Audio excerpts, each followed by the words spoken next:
di kelas 7. Hari ini kita bertemu kembali dalam sesi pelayanan bimbingan konseling. Nah, minggu lalu kan teman-teman sudah mulai dapat gambaran sedikit tuh ya, bimbingan konseling tuh apa sih? Kenapa sih di SMP ada bimbingan konseling, kok dulu di SD nggak ada? Sekarang saya mau tambahkan lagi sedikit keterangan kenapa ada layanan bimbingan konseling di sekolah.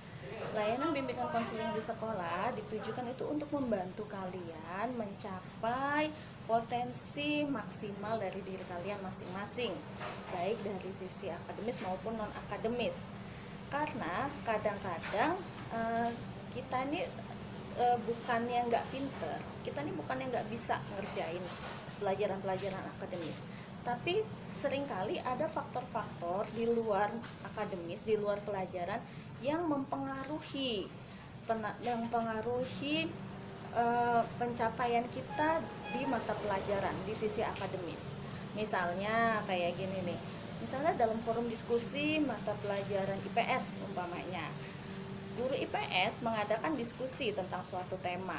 Nah, teman-teman mungkin sebetulnya tahu apa yang ditanyakan, bisa menjawab, lalu punya pendapat, bisa berpendapat, tapi nggak percaya diri untuk bicara, nggak percaya diri untuk menjawab pertanyaan, tidak percaya diri untuk bertanya kalau ada yang tidak tahu, nggak percaya diri untuk mengungkapkan pendapat ketika berlangsung diskusi dalam pelajaran.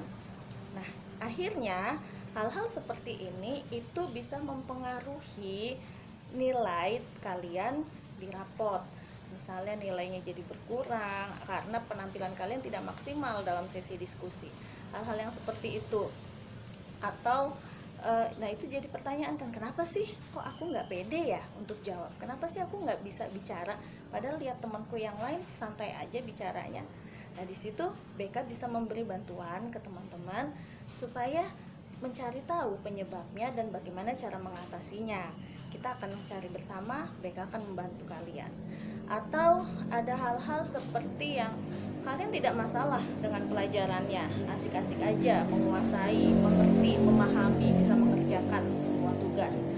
Kalian juga tidak masalah dengan guru-gurunya, asik-asik aja, nggak ada yang menyebalkan menurut kalian.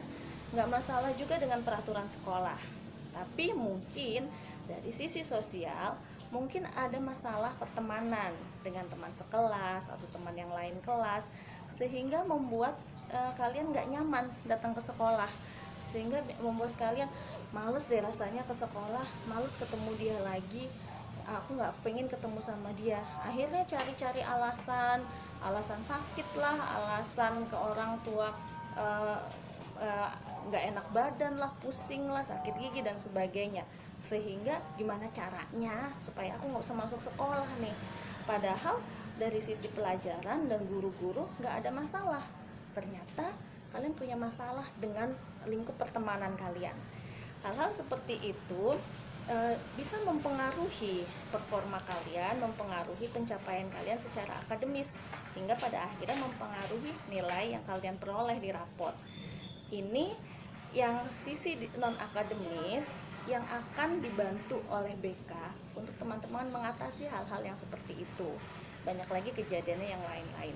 Makanya sesi BK itu tetap ada. Kalau nanti kita sudah tatap muka secara langsung, sesi BK tetap ada masuk ke dalam kelas.